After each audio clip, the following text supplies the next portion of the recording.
지난 50년간 미국 사업계에서 눈부신 성공을 거둔 협상의 달인, 백악관과 의회를 움직이며 수많은 국가의 운명을 쥐락펴락해온 트럼프 정부가 이번엔 동쪽 끝의 작은 나라와 마주 앉았습니다. 늘 그랬듯 보이지 않는 압력과 심리전으로 승리를 확신했지만 상대는 꿈쩍도 하지 않았죠. 모든 위협을 강물처럼 흘려보내는 고요함, 수천 년을 견뎌온 자만이 가질 수 있는 초연한 눈빛. 그는 그 앞에서 처음으로 전율을 느꼈습니다. 쉽게 흔들리지 않는 단단한 뿌리. 그가 상대했던 나라 중 가장 낯설고도 깊은 존재. 그 나라는 바로 대한민국입니다. 지금부터 그 놀라운 현장 속으로 들어가 보시죠. 미국에서 날아온 충격적인 이야기. 바로 시작합니다. 그리고 지금 어디에서 시청하고 계신지 댓글로 남겨주세요. 여러분의 이야기도 듣고 싶습니다. 그 전에 잠깐 1초 만에 누를 수 있는 좋아요 버튼을 꾹 눌러주시면 영상 제작에 큰 힘이 됩니다. 그럼 바로 사연 시작하겠습니다. 안녕하세요. 저는 알렉스 포르쉘입니다. 미합 중국 상무부에서 동아시아 경제 전략을 총괄하는 수석 분석관으로 근무하고 있고, 워싱턴 정가에서 저는 살아있는 전설로 통합니다. 지난 20년간 제가 작성한 경제 분석 보고서는 단 한 번도 틀린 적이 없었고, 백악관 고위층들은 저를 가리켜 승리의 보증수표라고 불러왔죠. 저는 차가운 숫자와 정밀한 데이터만을 신뢰하며 미국의 절대적 국익이라는 단 하나의 기준으로 세계 질서를 해석해왔는데, 그런 저에게 한국이라는 나라는 매우 명확하고 단순한 분석 대상이었습니다. 한국 전쟁의 폐허 속에서 미국의 원조로 겨우 숨을 이어간 나라. 체스판 위의 말처럼 미국의 전략적 의도에 따라 언제든 움직일 수 있는 예측 가능한 존재로만 인식하고 있었던 것입니다. 바로 그런 확신 때문에 저는 백악관으로부터 특별한 임무를 받았을 때 단 1초의 주저함도 없었어요. 급속히 팽창하는 중국의 군사적 위협에 맞서기 위해 막대한 국방비가 필요한 상황에서 그 비용을 동맹국들이 분담해야 한다는 것이 새 정부의 핵심 전략이었습니다. 그 첫 번째 타깃이 바로 대한민국이었습니다. 제게 주어진 임무는 명확했어요. 저는 이 프로젝트의 관세 폭탄이라는 작전명을 붙였죠. 한국의 핵심 수출 산업에 단계적으로 강력한 관세를 부과하면 한국 경제는 한 달도 버티지 못할 것이라는 게 제 분석의 결론이었습니다. 백악관 루즈벨트 룸에서의 보고회의는 축제 분위기였습니다. 모든 고위 관리들이 한국은 이미 잡힌 물고기나 다름없다고 여기고 있었어요. 드디어 미국 정부의 최후 통첩이 한국으로 전달되었는데 주한 미군 주둔 비용의 5배 인상과 함께 거부할 경우 관세 폭탄이 시작될 것이라는 엄중한 경고였습니다. 저는 빠르면 24시간 안에 한국에 굴복 선언이 올 것이라 확신했죠. 하지만 하루가 지나고 이틀이 지나도 한국 정부로부터는 아무런 연락이 오지 않았습니다. 워싱턴 정가에서는 온갖 추측이 난무했지만 저 역시 한국의 혼란이 길어지고 있을 뿐이라고 안일하게 생각했습니다. 그런데 시간이 흐를수록 제 마음속에서는 설명할 수 없는 불안감이 자라나고 있었어요. 바로 그때였습니다. 백악관 웨스트 윙 상황실에서 생중계로 한미 정상회담을 지켜보던 제 눈앞에 믿을 수 없는 장면이 서서히 펼쳐지기 시작했고, 제가 평생 쌓아온 이성과 논리의 견고한 세계가 얼마나 쉽게, 얼마나 순식간에 무너질 수 있는지를 똑똑히 목격해야 했습니다. 저는 회담장 외부에 설치된 대형 모니터들을 통해 모든 상황을 실시간으로 예의주시하고 있었습니다. 제게 주어진 역할은 한국 대통령이 관세 문제에 대해 언급하는 순간 즉각적으로 경제적 타격 데이터를 제공하는 것이었습니다. 이제야 한국이 무릎을 꿇는 굴욕적인 장면을 직접 확인하게 될 것이라고 확신했어요. 상황실 한쪽에서 대기하던 제 동료들은 이미 승리의 축배를 들 준비를 마친 상태였습니다. 몇몇은 한국 대통령의 비참한 항복 장면을 조롱하는 메시지를 주고받고 있었습니다. 모니터 너머 한국 대통령의 모습에서는 분명 긴장한 기색을 읽을 수 있었기 때문입니다. 그런데 회담이 시작되자마자 저는 뭔가 예상과 전혀 다른 방향으로 상황이 흘러가고 있다는 것을 직감했는데, 한국 대통령은 초조한 표정으로 관세 폭탄을 거두어달라고 애걸해야 했습니다. 하지만 모니터 속 한국 대통령은 시종일관 여유롭고 자신감 넘치는 미소를 띠며 완전히 예상 밖의 이야기를 꺼내고 있었죠. 그것은 협상이 아니었습니다. 오히려 찬양과 예찬에 가까웠습니다. 미국 대통령의 탁월한 지도력 덕분에 한반도에 평화의 새로운 기회가 열렸다는 이야기. 이 기회를 통해 반드시 노벨 평화상을 수상하셔야 한다는 이야기. 심지어는 평양시 중심부에 미국 대통령의 이름을 딴 거대한 마천루를 건설해야 한다는 이야기까지. 끝없이 이어지는 찬사에 회담장 분위기는 순식간에 화기애애하게 바뀌어갔습니다. 미국 대통령의 얼굴에는 감출 수 없는 만족감과 환희의 미소가 번져나갔고 평소의 날카롭고 공격적인 모습은 온데간데 없이 사라지며 마치 평생 듣고 싶었던 말을 드디어 들은 사람처럼 편안해 보였습니다. 제 동료들은 여전히 상황을 파악하지 못했습니다. 저것은 항복 전 시간을 끄는 비굴한 아부일 뿐이라고 수군거렸습니다. 하지만 저는 등줄기를 타고 흐르는 차가운 식은땀을 느꼈어요. 저는 알 수 있었습니다. 저것은 단순한 아부가 아니라는 것을, 오히려 상대방으로 하여금 칼을 뽑을 생각조차 못하게 만드는 무섭도록 정교하고 치밀하게 계산된 최고 수준의 심리전이라는 것을 말입니다. 한국 대통령은 단 한 번도 방위비나 관세 문제를 입에 올리지 않았고 대신 미국 대통령이 가장 듣고 싶어하는 감미로운 이야기들로 대화의 주도권을 완벽하게 장악하고 있었습니다. 미국 대통령을 한반도 평화의 위대한 설계자로 떠받들어 올리면서 정작 미국이 간절히 원하는 핵심 현안들은 꺼낼 틈조차 주지 않는 절묘한 전략이었습니다. 저는 온몸에 전율이 흘렀어요. 이것이야말로 수천 년 동안 거대한 대륙 세력들 사이에서 살아남아야 했던 반도 국가 민족만이 체득할 수 있는 고도화된 생존 기술이었습니다. 무력이 아니라 지혜와 슬기로 상대의 마음을 사로잡아 스스로 무장해제하게 만드는 놀라운 예술이었습니다. 저는 그제야 깨달았습니다. 제가 지금까지 차가운 숫자와 데이터로만 분석했던 한국은 진짜 한국의 모습이 아니었다는 것을, 제가 목격하고 있는 것은 통계와 수치로는 절대 파악할 수 없는 거대하고 깊이 있는 저력을 가진 진정한 강국의 실제 얼굴이었습니다. 회담이 마무리되었을 때 미국 대통령은 매우 이례적으로 한국 대통령을 직접 백악관, 현관문까지 배웅하며 극도로 만족스러운 표정을 지었습니다. 결과적으로 그날 정상회담에서는 관세는 물론 방위비에 관한 이야기도 단 한마디 나오지 않았습니다. 워싱턴은 역사상 가장 성공적인 정상회담이라며 자축했지만 저는 그날 밤 단 한 잠도 잘 수가 없었습니다. 제 뇌리에서는 오직 하나의 의문만이 끝없이 맴돌았어요. 도대체 한국 대통령의 저 흔들리지 않는 자신감은 어디서 나오는 것일까? 세계 최강대국을 상대로 저토록 여유롭게 회담을 이끌어간 저 담대함의 근원은 과연 무엇일까? 저는 제가 작성한 관세폭탄 보고서에 치명적인 오류가 숨어 있을지도 모른다는 섬뜩한 예감에 사로잡혔습니다. 그날 이후로 저는 한동안 잠을 제대로 잘 수가 없었어요. 정상회담에서 목격한 한국 대통령의 그 수수께끼 같은 미소와 모든 것을 꿰뚫어보고 있다는 듯한 심연 같은 눈빛이 머릿속에서 떠나지 않았기 때문입니다. 제 워싱턴 동료들은 여전히 한국이 교활한 외교술로 위기 상황을 임시방편적으로 모면했을 뿐이라고 폄하했지만 저는 본능적으로 느끼고 있었습니다. 그것은 단순한 즉흥적 대응이 아니었다는 것을, 그것은 상대방을 완벽하게 이해하고 자신이 가진 패의 가치를 정확히 알고 있는 자만이 보여줄 수 있는 절대적이고 압도적인 자신감이었다는 것을 말입니다. 저는 반드시 밝혀내야만 했습니다.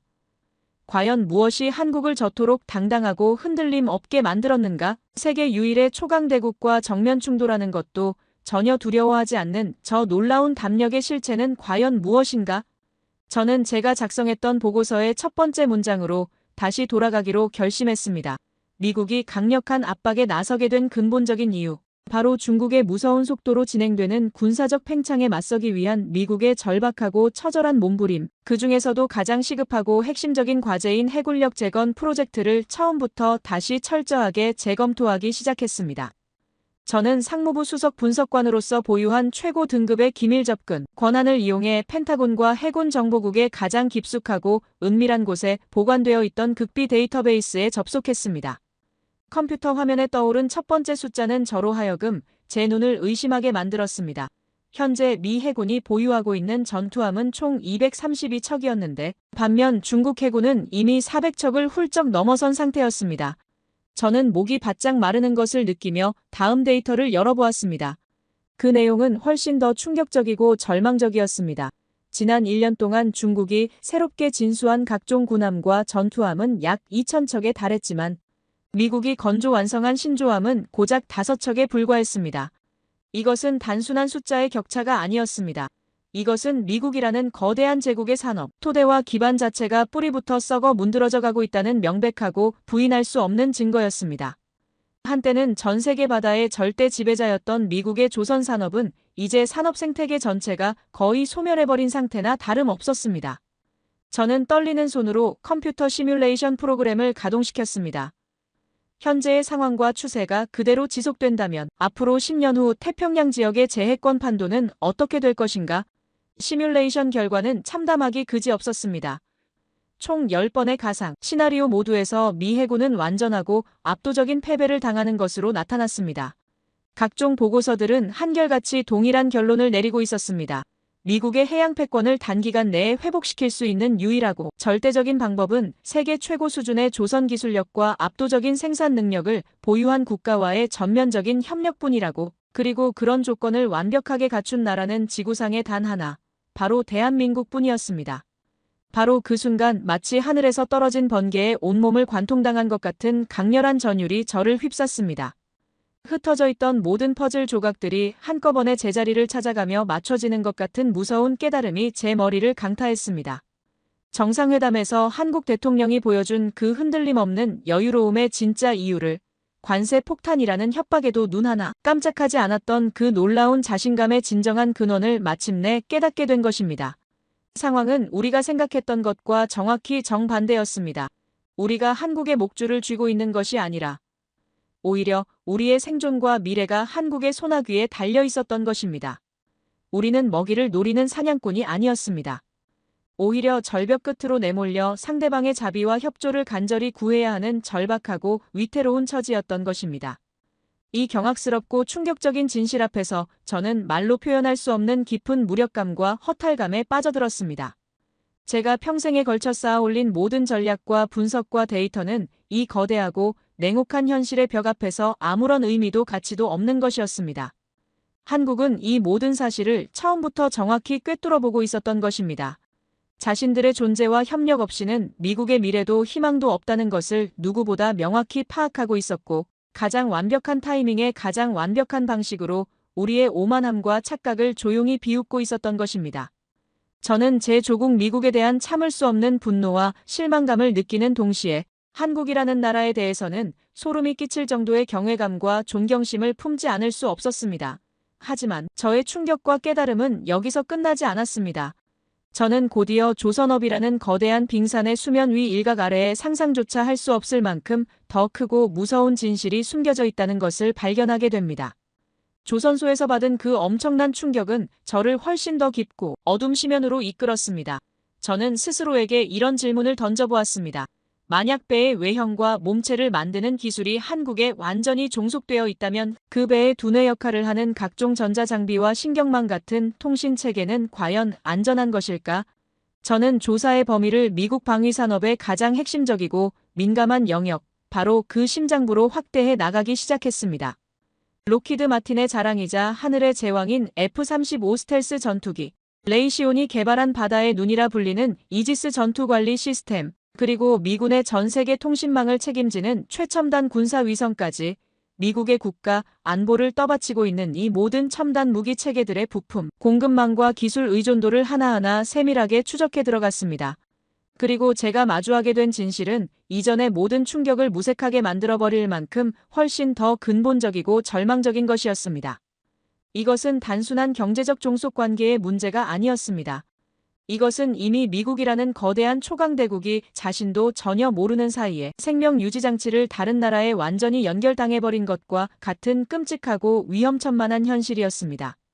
예를 들어 대양을 지배하는 눈이라고 불리는 이지스 전투 시스템의 핵심 두뇌 역할을 하는 고성능 연산 처리 장치, 그 안에 들어가는 초정밀 메모리 반도체와 각종 프로세서는 전량 한국에서 수입되고 있었습니다.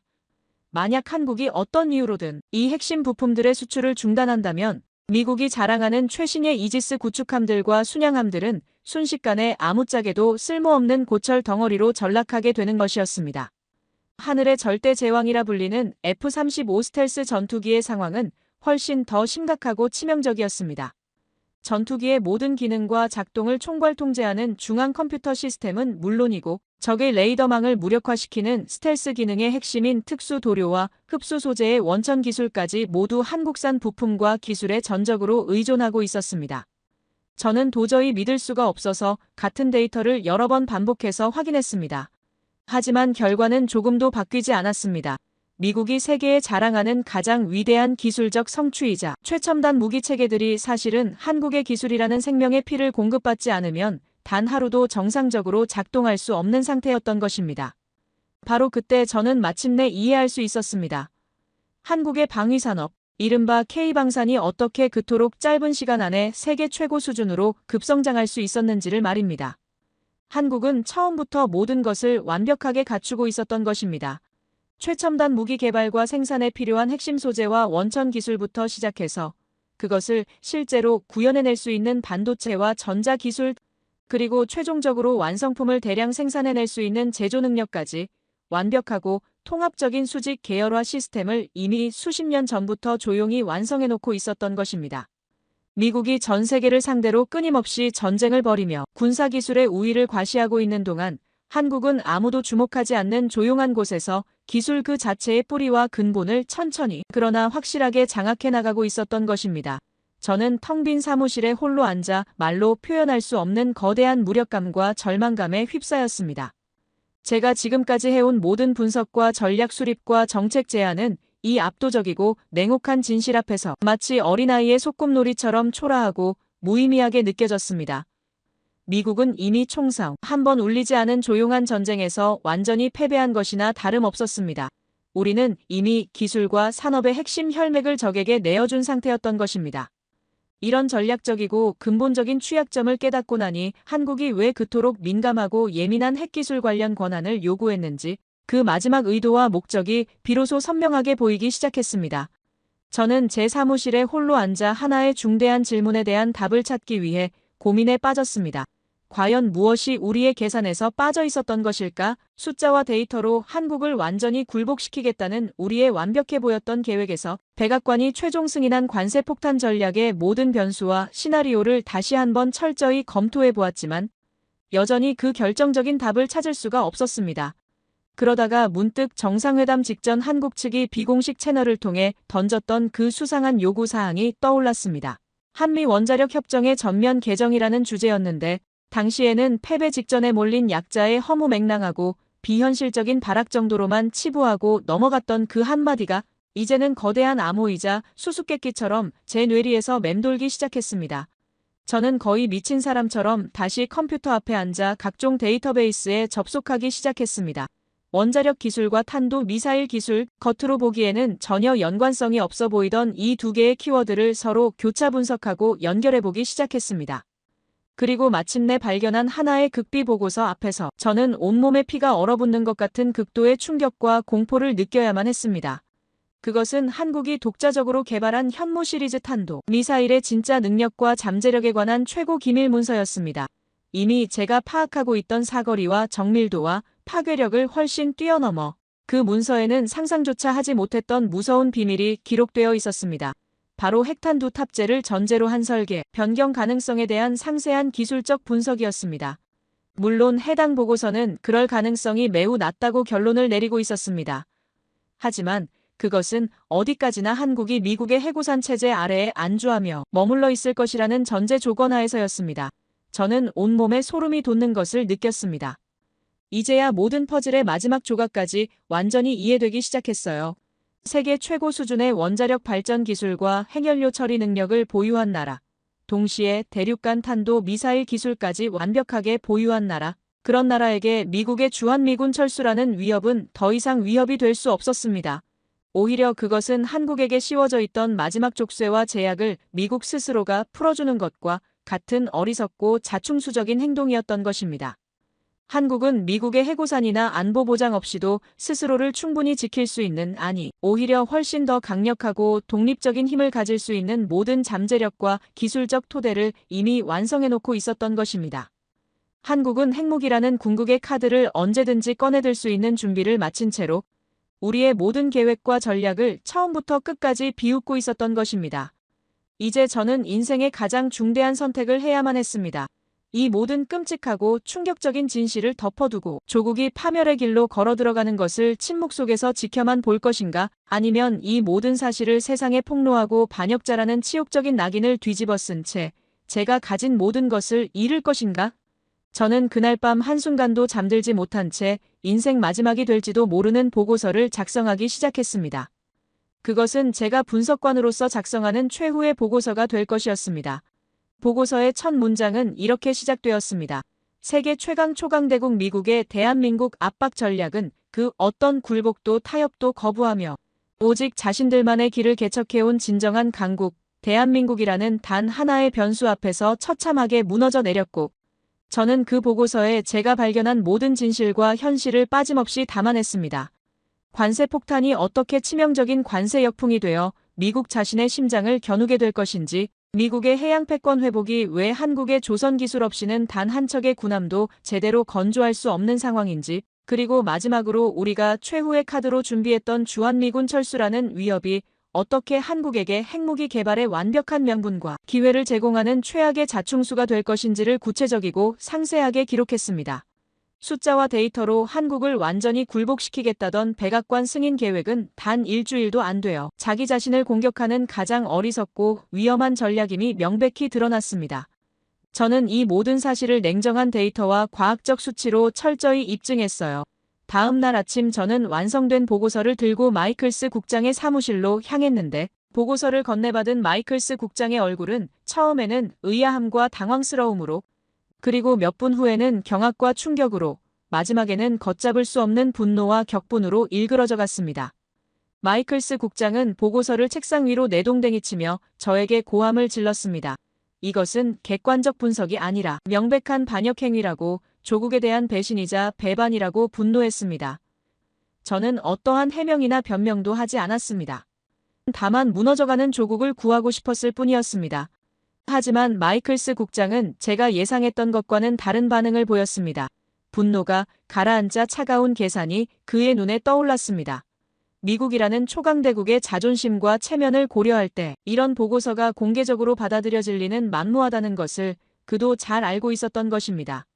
국장은 잠시 침묵한 후 저에게 말했습니다. 이 보고서는 너무나 급진적이고 파격적이어서 현 시점에서는 받아들이기 어렵다고 좀 더 시간을 두고 신중하게 검토해보자고 말입니다. 그것은 명백한 거부였습니다. 하지만 직접적인 거부가 아니라 우회적이고 관료적인 방식의 묵살이었습니다. 저는 그 순간 깨달았습니다. 아무리 명확한 데이터와 과학적 분석이 있어도, 아무리 조국의 미래가 걸린 중대한 문제라고 해도 기득권층의 자존심과 기존 인식을 뒤바꾸는 것은 불가능에 가깝다는 것을 말입니다. 마이클스 국장은 저에게 당분간 다른 업무에 집중하라고 지시했습니다. 이 보고서에 관련된 어떤 언급도 하지 말라고, 그리고 혹시라도 이 내용이 외부로 유출된다면 그 책임을 지게 될 것이라고 엄중히 경고했습니다. 저는 제 사무실로 돌아와 깊은 절망감에 빠져들었습니다. 며칠이 지나면서 저는 워싱턴 정가의 무서운 현실을 생생히 목격해야 했는데, 제 보고서는 마치 존재하지 않는 것처럼 완전히 무시당했지만, 시간이 흐르면서 미묘한 변화가 일어나기 시작했습니다. 언론에서는 여전히 한국에 대한 강경 조치를 떠들어댔지만, 백악관 내부에서는 조용히 다른 목소리들이 나오기 시작했던 것입니다. 무엇보다 결정적인 변화는 미국 정부가 한국의 진정한 가치를 깨닫기 시작했다는 점이었고, 미국 정부는 당선 직후 최초 통화에서부터 한국의 조선업이 절실히 필요하다는 점을 분명히 밝혔습니다. 이번 정상회담에서도 개인적인 바람 외에 가장 중요하게 논의된 핵심 의제가 바로 전 세계 1위인 대한민국 조선업의 도움을 받아 뒤처진 미국 조선업을 되살릴 방법이었습니다. 저는 그제야 깨달았어요. 여기서 진짜 주도권을 가진 것은 미국이 아니라 한국이었다는 것을 말이죠. 미국 정부에게 관세 문제도 중요하지만 그보다 훨씬 시급한 것은 미국 조선업을 일으켜 미 해군의 추가 군함들을 건조하고 오래된 군함들을 수리하며 새로운 상선들을 만들어 미국이 다시 태평양을 지배하는 해양 패권 국가로 복귀하는 것이었습니다. 똑똑한 미국 정부는 관세 문제 같은 부차적인 현안이 걸림돌이 되어 미국이 다시 세계 최강의 해양 패권 국가로 복귀할 수 있는 유일한 기회를 날려버릴 리 없었어요. 사실 미국 정부는 한국보다 훨씬 더 급한 상황이었고, 한국은 미국이 필요로 하는 가장 완전한 해결책을 모두 가지고 있었던 것입니다. 이렇게 사실은 한국이 더 우위에 있음에도 불구하고 정말로 지혜롭게 상대를 높여주고 자신을 낮춰 그 마음까지 사로잡아버린 것이 바로 이번 정상회담이었습니다. 미국 정부 입장에서는 지금 이런 한국이 너무도 소중하고 좋을 수밖에 없었던 것입니다. 그래서 미국 정부는 회담을 진행하며 한국은 정말로 똑똑하다고, 앞으로 한국은 미국으로부터 완전한 지원을 받게 될 것이라고 매우 친밀한 말들을 했습니다.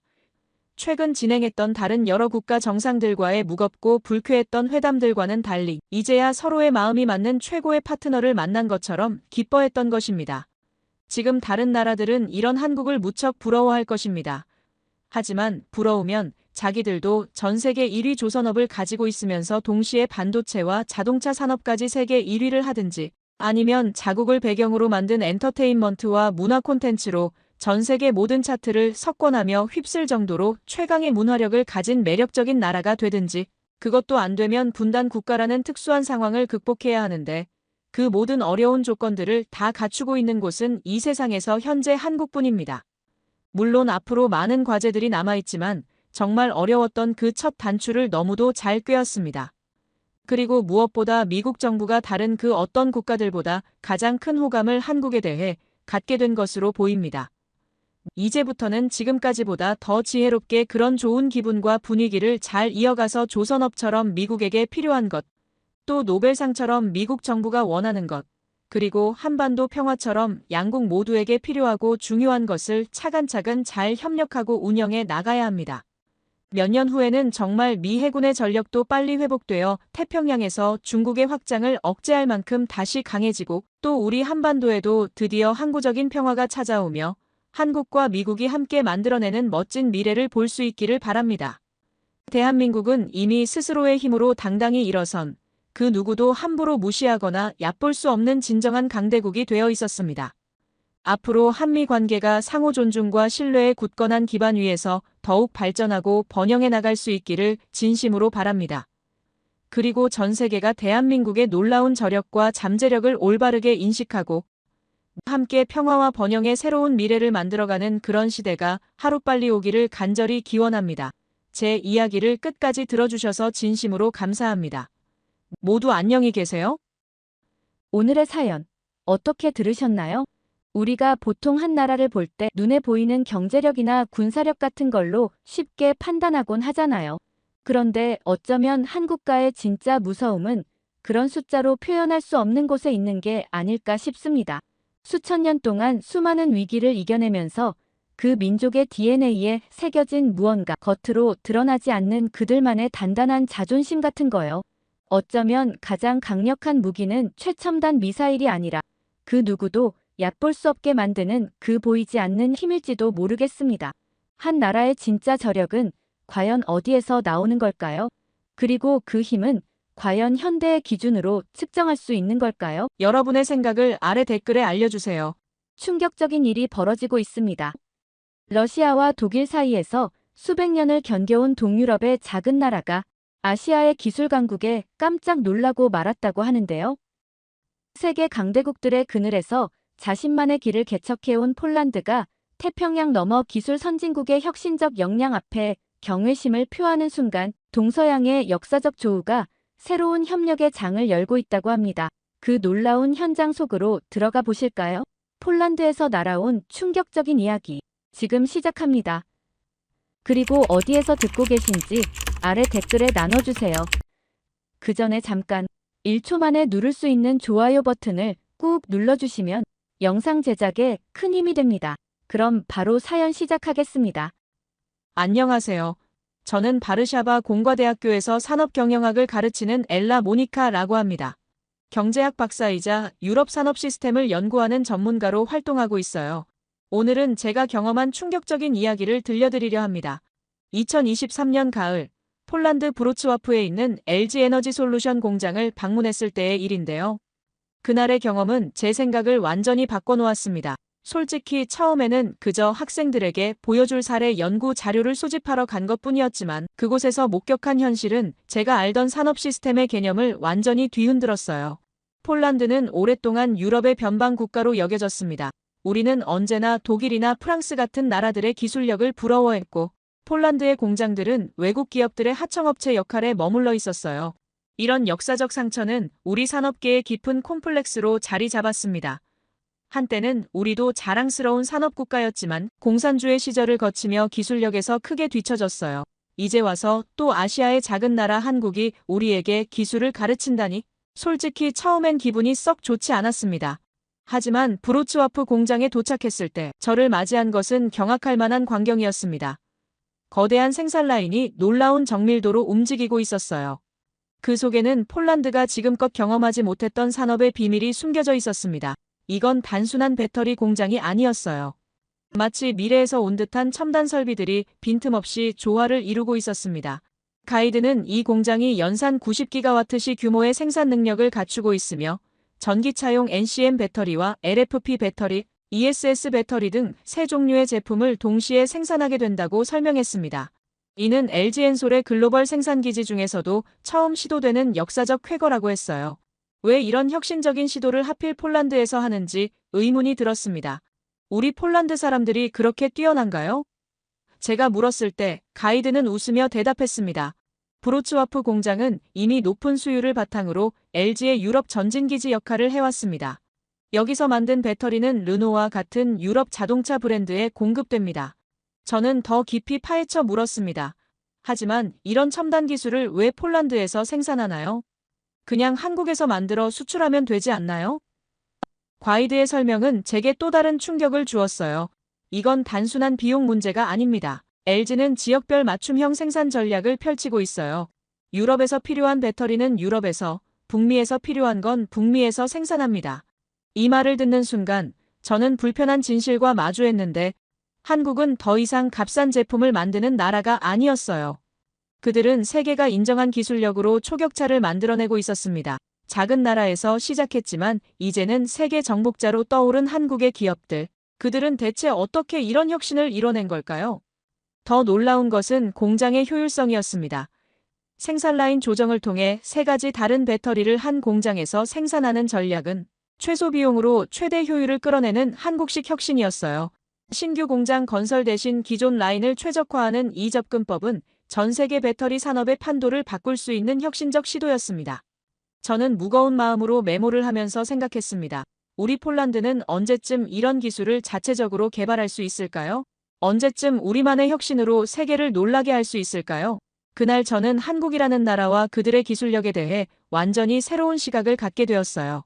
그리고 이것은 제 여정의 시작에 불과했습니다. 다음 날 공장 내부를 더 자세히 둘러보며 저는 더 큰 충격과 마주하게 될 예정이었습니다. 이튿날 아침 브로츠와프 LG에너지솔루션 공장으로 다시 향하는 차 안에서 깊은 생각에 잠겼는데요. 어제의 충격적인 경험이 머릿속을 떠나지 않았어요. 우연히 차창 밖으로 보이는 도시 풍경은 폴란드의 과거와 현재가 공존하는 모습이었습니다. 35년 전인 1989년 우리나라가 한국과 수교를 맺었을 때만 해도 이런 날이 올 줄은 아무도 예상하지 못했어요. 그때는 우리가 공산주의에서 벗어나 자유시장 경제로 첫 발을 내딛던 시기였습니다. 한국은 당시 우리에게 약 4억 5천만 달러의 상업차관을 제공하며 경제적 도움을 주었어요. 그 시절 폴란드 사람들에게 한국은 그저 아시아의 작은 나라였고 우리는 한국의 발전 모델을 배우려 했습니다. 하지만 시간이 흐르며 현실은 예상을 훨씬 뛰어넘었어요. 폴란드에 390여 개의 한국 기업이 진출해 3만 명의 일자리를 만들어냈고 작년에는 무역 규모가 100억 달러를 넘어섰습니다. 공장에 도착하자 어제와는 다른 긴장감이 느껴졌어요. 오늘은 연구개발팀을 만나 최신 배터리 기술에 대해 깊이 알아볼 예정이었습니다. 로비에서 기다리는 동안 놀랍게도 익숙한 얼굴을 발견했는데 바르샤바 공대 시절 같은 연구실에서 일했던 동료 토마스였습니다. 토마스는 LG에너지솔루션의 선임 연구원으로 일하고 있었어요. 반가운 마음에 인사를 나누며 그가 이곳에서 근무하게 된 배경을 들었습니다. 토마스는 3년 전 한국으로 연수를 다녀온 후 완전히 다른 사람이 되었다고 했어요. 한국의 연구 문화와 기술력에 경악했고 그곳에서 얻은 경험을 폴란드에서 실현하고 싶어 LG에 입사했다고 합니다. 토마스와 함께 연구시설을 둘러보기 시작했는데 그곳에서 목격한 기술의 수준은 상상을 초월했어요. 세 가지 다른 배터리를 동시에 생산하는 시스템의 근본적인 비밀이 펼쳐졌습니다.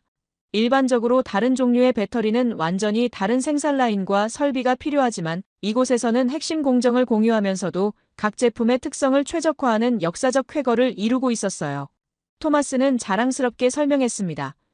LG의 기술진이 고안한 이 시스템은 세계 최초로 NCM 배터리와 LFP 배터리, ESS 배터리를 한 공장에서 동시에 생산하는 것이라고 했어요. 더욱 놀라운 것은 기존 라인을 효율적으로 전환해 최소한의 투자로 최대 성과를 내는 방식이었습니다. 이것이 바로 한국 기업의 초격차 전략이었어요. 연구실에 들어서자 한국인 연구원들과 폴란드 연구원들이 함께 일하는 모습이 보였는데 그들은 새로운 배터리 기술에 대해 열띤 토론을 벌이고 있었고 한쪽에서는 르노에 공급될 LFP 배터리의 성능을 높이기 위한 테스트가 진행 중이었습니다. 이 배터리는 2026년부터 르노의 준중형 전기차에 적용될 예정이라고 했어요. 토마스는 저에게 더 충격적인 이야기를 들려주었는데 한국이 배터리 기술에서 세계 최고 수준에 오르기까지의 과정은 결코 순탄치 않았다고 했어요. 처음에는 일본이나 중국보다 뒤처져 있었지만 끊임없는 연구개발과 과감한 투자로 이제는 세계가 인정하는 기술력을 갖추게 되었습니다. 그 과정에서 수많은 시행착오와 실패를 겪었음에도 포기하지 않는 끈기가 바로 한국의 강점이라고 했어요.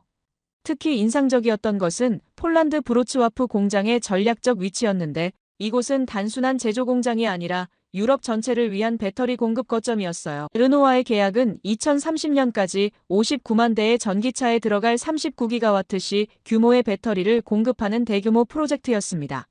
이는 폴란드의 산업 인프라가 한국 기업의 유럽 전략에서 얼마나 중요한 위치를 차지하는지 보여주는 사례였어요.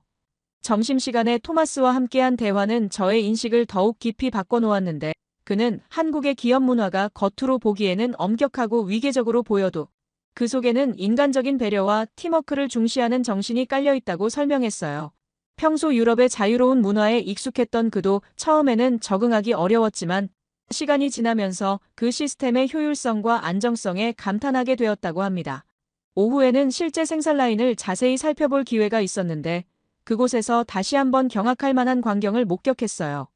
완벽한 정밀도로 움직이는 로봇들과 그 사이에서 조화롭게 일하는 작업자들의 모습이 인상적이었습니다. 한국 기술자들의 지도 아래 폴란드 직원들이 배우고 성장하는 모습에서 미래의 기대감이 느껴졌어요. 하지만 생산 라인을 둘러보던 중 예상치 못한 상황이 발생했습니다. 갑작스러운 경보음과 함께 한 구역의 생산이 중단되었어요. 이제 저는 위기 상황에서 한국의 시스템이 어떻게 작동하는지 직접 목격하게 될 참이었습니다. 생산 라인에서 울린 갑작스러운 경보음은 공장 전체에 긴장감을 불러왔습니다. 그 순간 주변에 있던 폴란드 작업자들의 얼굴에 당혹감이 스쳐 지나갔어요. 비상 상황에 익숙하지 않았던 그들은 순간적으로 우왕좌왕했습니다. 하지만 놀랍게도 경보음이 울린 지 10초도 채 되지 않아 3명의 한국인 엔지니어가 현장에 도착했어요. 그들의 움직임에서 경악할 만한 정확성이 느껴졌습니다. 마치 수백 번 훈련한 듯한 완벽한 조화였어요. 첫 번째 엔지니어는 즉시 문제가 발생한 설비의 전원을 차단했고 두 번째는 연결된 공정의 안전을 확인했으며 세 번째는 데이터를 수집하기 시작했습니다. 그 모든 과정이 말 한마디 없이 이루어졌어요. 서로 눈빛만으로 소통하며 각자의 역할을 완벽하게 수행했습니다. 이 모습은 제가 이제까지 학문적으로만 알고 있던 위기관리 시스템과는 차원이 달랐어요. 유럽의 공장들에서는 비상 상황 발생 시 매뉴얼에 따라 행동하지만 여기서 본 것은 매뉴얼을 넘어선 일종의 집단 지성과도 같았습니다. 마치 한 몸처럼 움직이는 그들의 모습에서 깊은 충격을 받았어요. 2010년대 초반 폴란드는 케이토브룬 방공 시스템과 크랩 자주포를 구매하며 한국과의 방산 협력을 시작했습니다. 당시만 해도 우리는 한국의 방산 기술이 그저 미국이나 유럽의 기술을 모방한 것이라고 생각했어요. 하지만 2023년 한국 정부의 국빈 방문 이후 폴란드는 K2 전차와 K9 자주포, 한국형 공격기 등 대규모 방산 계약을 체결했습니다. 그 이유를 이제야 이해할 수 있었어요. 한국의 기술력은 모방이 아닌 혁신이었고 그 바탕에는 오늘 제가 목격한 것과 같은 근본적인 시스템의 차이가 있었습니다. 10분도 채 지나지 않아 문제의 원인이 파악되었어요. 센서 하나의 오작동이었습니다. 폴란드 기술자들이 문제 해결에 참여하려 했지만 한국 엔지니어들은 이미 복구 작업을 시작했어요. 그들의 손길은 정확했고 빨랐으며 마치 수술실의 의사들처럼 서로의 움직임을 예측하며 일했어요. 20분 후 놀랍게도 생산 라인은 다시 정상 가동되었습니다. 토마스가 제 귀에 속삭였어요. 한국 시스템의 핵심은 기술이 아니라 사람이라는 것을요. 그들은 개인의 능력보다 팀워크를 중시하며 실수를 비난하기보다는 그것을 시스템 개선의 기회로 삼는다고 했습니다. 이것은 단순한 기업 문화가 아니라 역사적 쾌거를 이룬 한국만의 철학이었어요. 그날 저는 깨달았습니다. 우리 폴란드 사람들이 자랑스럽게 여기던 유럽식 자율성과 개인주의가 위기 상황에서는 오히려 약점이 될 수 있다는 것을 느꼈습니다. 반면 한국의 시스템은 명확한 역할 분담과 책임의식 그리고 철저한 훈련을 통해 초격차의 효율성을 만들어냈는데 우리가 멈춰서서 고민하는 동안 그들은 이미 문제를 해결하고 있었어요. 복구 작업 이후 제가 인상 깊게 본 것은 사후 처리 과정이었습니다. 관련된 모든 데이터가 실시간으로 기록되고 분석되어 리포트가 작성되었어요. 이 리포트는 클라우드 시스템을 통해 즉시 한국 본사와 공유되었습니다. 그리고 더 놀라운 것은 이 사건을 향후 교육 자료로 활용하기 위한 절차가 이미 진행되고 있었어요. 실패를 숨기는 것이 아니라 배움의 기회로 삼는 문화가 인상적이었습니다. 한국과 폴란드의 무역 규모는 2018년 50억 달러에서 2023년 100억 달러로 2배 이상 증가했어요. 그러나 이제 저는 이 숫자 이상의 의미를 발견했습니다. 390여 개의 한국 기업이 폴란드에 진출해 3만 명의 일자리를 창출했다는 것은 단순한 투자가 아니었어요. 그것은 한국의 시스템과 문화, 철학이 우리 사회에 스며드는 과정이었습니다. 오후 늦게 공장장인 김근수 부장을 만날 기회가 있었는데 그는 폴란드에서 7년째 근무 중이라고 했습니다. 그의 설명에 따르면 이 공장의 가동률이 최근 50%대로 떨어졌지만 라인 조정을 통해 다시 효율성을 높이는 중이라고 했어요. 특히 ESS 배터리 생산 라인으로의 전환은 급성장하는 유럽 시장을 겨냥한 전략적 결정이었습니다. 김 부장은 지난해 유럽에서 신규 설치된 ESS가 23기가와트시로 전년 대비 156% 급증했다는 데이터를 공유했어요. 이는 북미의 38%, 중국의 47% 증가폭을 훨씬 뛰어넘는 수치였습니다. 한국 기업들은 이미 이러한 시장 변화를 예측하고 대응책을 마련해둔 것이었어요. 이런 선제적 대응 능력이 바로 세계가 인정한 한국 기업의 강점이었습니다. 공장 투어를 마치고 나오면서 깊은 생각에 잠겼습니다. 오늘 하루 동안 본 것들은 단순한 기술이나 생산 시스템이 아니었어요. 그것은 위기에 대응하는 방식, 문제를 해결하는 철학, 그리고 사람들 사이의 신뢰에 관한 것이었습니다. 한국이 짧은 시간 안에 전 세계가 주목하는 기술, 강국으로 성장할 수 있었던 비결이 바로 여기에 있었어요. 이날 저녁 호텔방으로 돌아와 노트북을 펼쳤습니다. 원래 계획은 학생들에게 보여줄 사례 연구 자료를 정리하는 것이었지만 제 마음은 이미 다른 곳에 가 있었어요. 오늘 경험한 것들을 어떻게 하면 우리 폴란드 사회에 적용할 수 있을지, 그리고 우리의 산업 문화를 어떻게 발전시킬 수 있을지에 대한 고민이 깊어졌습니다. 창밖으로 보이는 야경을 바라보며 결심했어요. 내일은 반드시 한국인 엔지니어와 깊은 대화를 나눠봐야겠다고요. 그들의 이런 시스템과 문화가 어디서 비롯되었는지, 그리고 그것이 어떻게 이런 놀라운 결과를 만들어내는지 더 깊이 이해하고 싶었습니다. 공장 방문을 마치고 저는 호텔로 돌아오지 않고 당일 야간 근무 중인 한국 엔지니어를 만나기로 했습니다. 공식 일정 이후에 대화에서 더 깊은 이야기를 나눌 수 있을 거라 생각했어요. 늦은 저녁 공장 인근 카페에서 박민호 선임 엔지니어를 만났습니다. 그는 10년 이상 LG에너지솔루션에서 근무했고 폴란드 법인에는 4년째 파견 중이라고 했어요. 커피를 앞에 두고 우리의 대화는 자연스럽게 깊어졌는데 저는 오늘 목격한 위기 대응 시스템에 대해 물었어요. 박 엔지니어는 잠시 생각에 잠기더니 놀라운 이야기를 들려주었습니다. 한국은 전쟁 후 완전한 폐허에서 시작했습니다. 1인당 국민소득이 67달러였던 60년대, 우리는 세계에서 가장 가난한 나라 중 하나였어요. 하지만 여러분이 알고 계신 것처럼 지금은 세계에 뒤처지지 않는 경제대국이 되었습니다. 그의 말에서 자부심과 깊은 통찰이 느껴졌어요. 박 엔지니어는 계속해서 한국의 성장 단계를 설명했습니다. 60년대 경공업 중심의 수출 전략, 70년대 중화학공업의 집중 육성, 80년대 전자산업의 부상, 그리고 90년대 IMF 위기 극복의 과정까지 그의 설명에서 저는 충격적인 진실을 발견했어요. 한국인들에게 위기 대응은 단순한 기술이 아니라 생존의 역사였습니다. 우리는 끊임없이 위기를 겪어왔어요. 전쟁, 가난, 금융위기, 그리고 최근의 코로나까지 매번 한국은 무너질 것 같았지만 오히려 더 강해졌습니다. 그의 말에 깊은 울림을 느꼈어요. 이것이 오늘 제가 공장에서 목격한 놀라운 대응 능력의 근원이었습니다. 특히 인상적이었던 것은 박 엔지니어가 언급한 빨리빨리 문화였는데 외부에서는 종종 이것을 부정적으로 해석하지만 그는 이것이 집단의 집중력을 끌어올리는 엄청난 에너지라고 설명했습니다. 한국 기업에서는 결정이 내려지면 모든 구성원이 한 방향으로 빠르게 움직이며 이것이 바로 세계가 인정한 한국 기업의 핵심 경쟁력이었어요. 저희 회사가 어떻게 배터리 시장에서 세계 최고 수준에 올랐는지 아세요? 그가 물었습니다. 저는 호기심 가득한 눈으로 그를 바라봤어요. 2000년대 초반만 해도 일본이 배터리 기술을 선도했고 중국은 거대한 내수 시장을 바탕으로 성장하고 있었습니다. 하지만 우리는 미래에 대한 확신과 집요한 실행력으로 모두를 뛰어넘었어요. 그는 2012년 미국이 중국의 반도체와 배터리 관련 수출 규제를 강화했을 때 한국 기업들이 어떻게 대응했는지 설명했습니다. 그들은 위기 속에서도 멕시코, 베트남, 폴란드 등 글로벌 생산 네트워크를 통해 유연하게 대응했어요. 이런 전략적 유연성은 한국 기업만의 독특한 강점이었습니다. 폴란드 브로츠와프 공장이 얼마나 중요한지 아시나요? 그가 물었습니다. 여기서 만드는 배터리는 르노와 같은 유럽 자동차 브랜드에 공급되지만 더 중요한 것은 이곳이 유럽 시장 전체를 위한 전략적 교두보라는 점입니다. 박 엔지니어의 설명에 따르면 한국 기업은 단순히 제품을 만들어 파는 것이 아니라 글로벌 산업 지형을 재편하는 큰 그림을 그리고 있었어요. 대화가 깊어질수록 저는 한국과 폴란드의 관계에 대해서도 새로운 시각을 얻었습니다. 1989년 수교 이후 35년 동안 양국의 관계는 놀랍도록 발전했어요. 특히 최근 한국의 K2 전차와 K9 자주포 계약은 단순한 무기 거래가 아니라 양국의 전략적 동반자 관계를 상징하는 것이었습니다. 제가 한국의 기업 문화에 대해 깊이 물었을 때 박 엔지니어는 의미심장한 미소를 지었어요.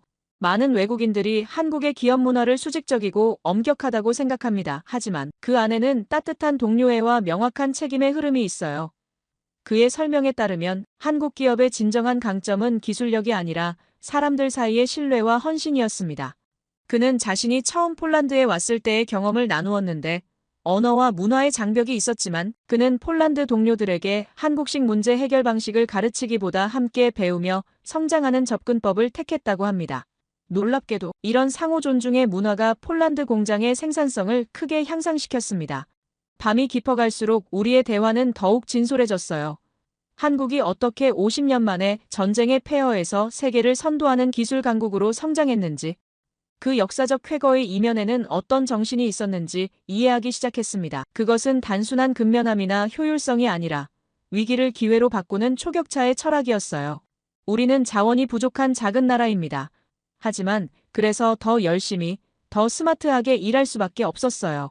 박 엔지니어의 말에는 깊은 통찰이 담겨 있었습니다.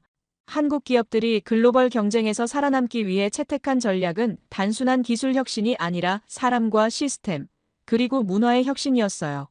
자정이 가까워오자 우리는 카페를 나섰습니다. 차가운 폴란드의 밤 공기가 얼굴을 스쳤지만 제 마음은 뜨거웠어요. 오늘 밤의 대화는 제 시각을 완전히 바꿔놓았습니다. 그동안 저는 유럽의 오랜 산업 전통과 개인의 창의성을 과신했고 아시아의 시스템을 단순히 모방이라고 생각했어요.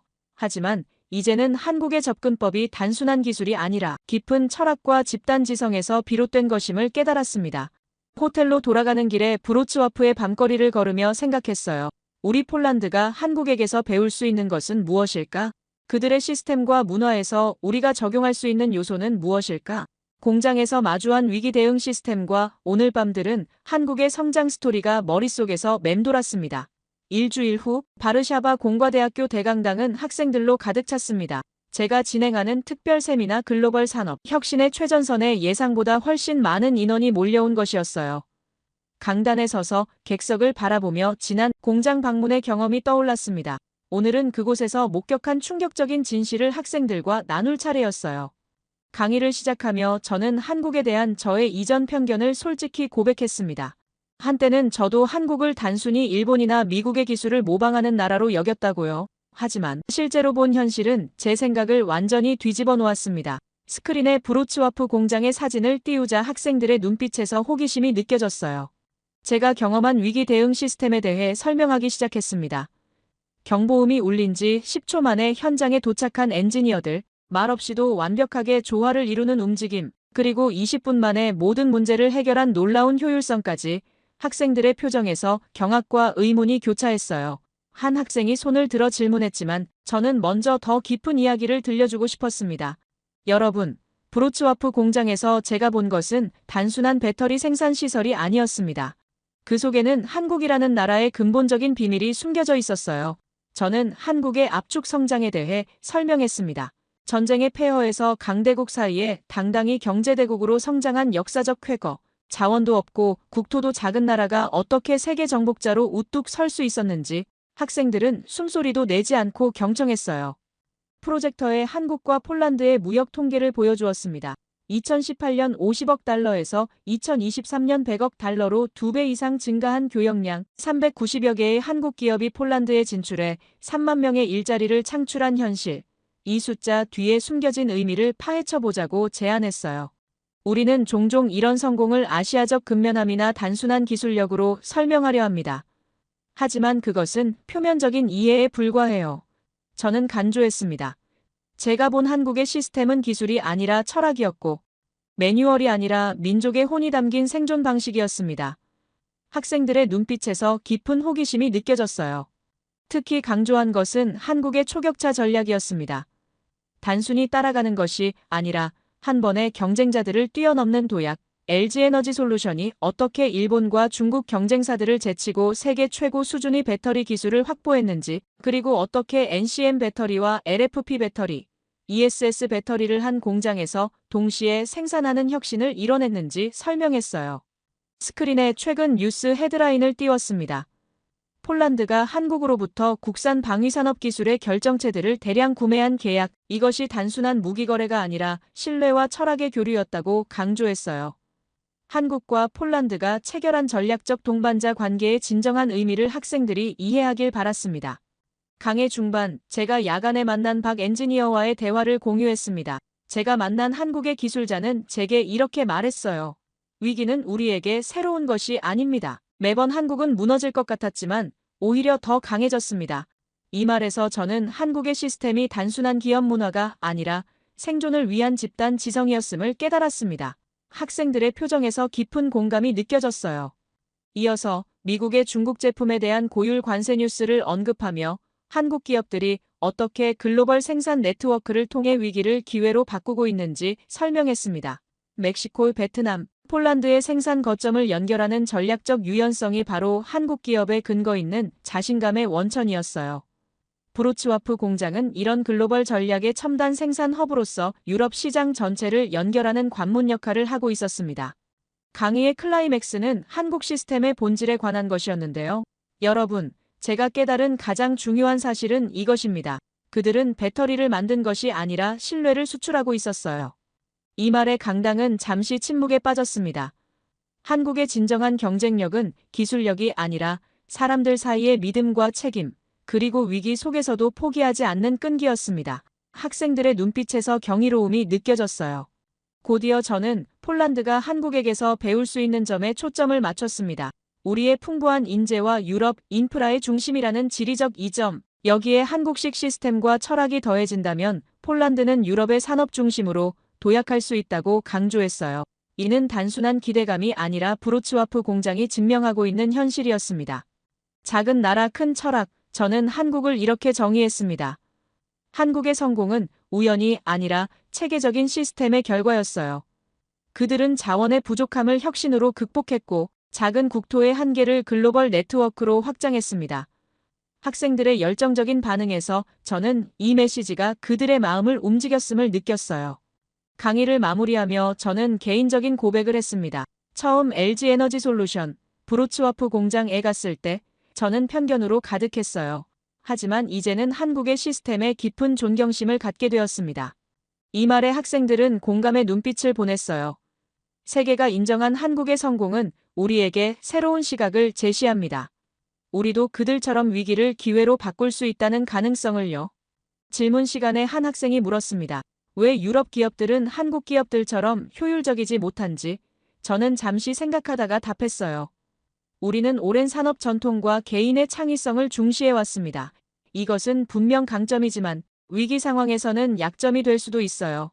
한국은 개인의 재능보다 팀워크를, 창의성보다 책임감을 더 중요시합니다. 그리고 그것이 위기 속에서 더 빛을 발하는 것 같습니다.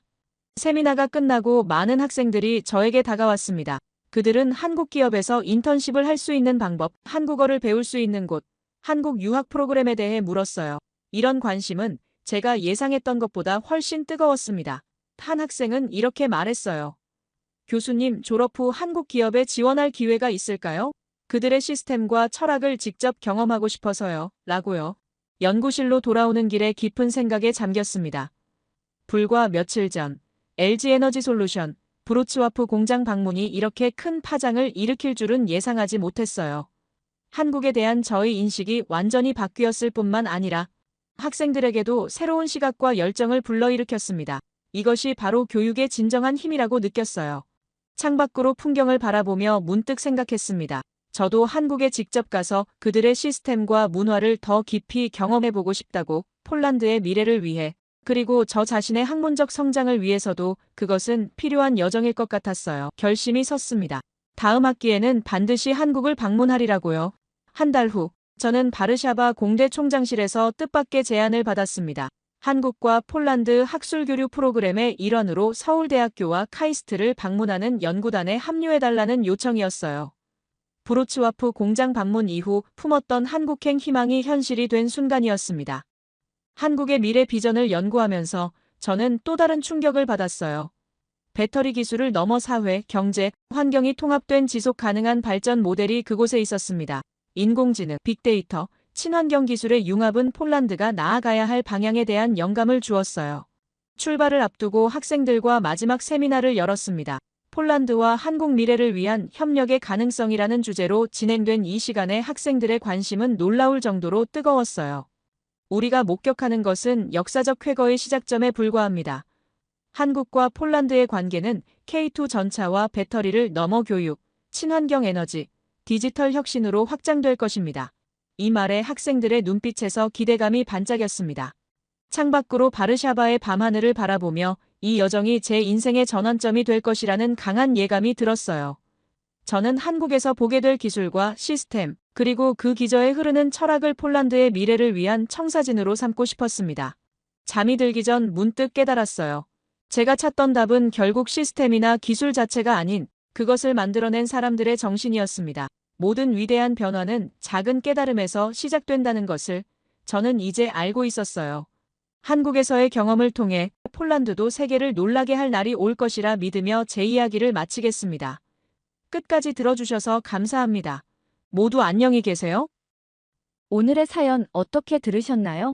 폴란드와 한국, 지구 반대편에 있는 두 나라의 만남이 이렇게 특별할 줄은 몰랐네요. 우리가 당연하게 여기던 기술력이 유럽의 한 나라를 이렇게 놀라게 할 수 있다니 새삼 자랑스러운 마음이 드네요. 동유럽의 작은 나라가 우리 기술에 감탄하는 모습을 들으니 왠지 뿌듯한 기분도 들고요. 우리 기술력이 세계 어디에서도 인정받고 있다는 사실, 가끔은 우리도 잊고 살던 부분이 아닐까 싶어요. 이런 이야기를 들을 때마다 우리나라가 어떻게 이만큼 성장했는지 새삼 감사한 마음이 듭니다. 앞으로 폴란드와 한국의 협력이 어떤 새로운 가능성을 열어갈지, 두 나라의 독특한 역사와 경험이 만나 어떤 시너지를 낼지 정말 기대됩니다. 여러분은 어떤 생각이 드셨나요? 여러분의 생각을 아래 댓글에 남겨주세요. 그리고 감동적인 사연을 주변 사람들과 공유하고 함께 이야기 나눠보세요. 마지막으로 1초밖에 걸리지 않는 구독과 좋아요, 알림 설정은 영상 제작에 큰 힘이 됩니다. 지금까지 감동을 담아 여러분께 진심을 전하는 감동담기였습니다. 오늘 하루도 행복한 하루 보내세요.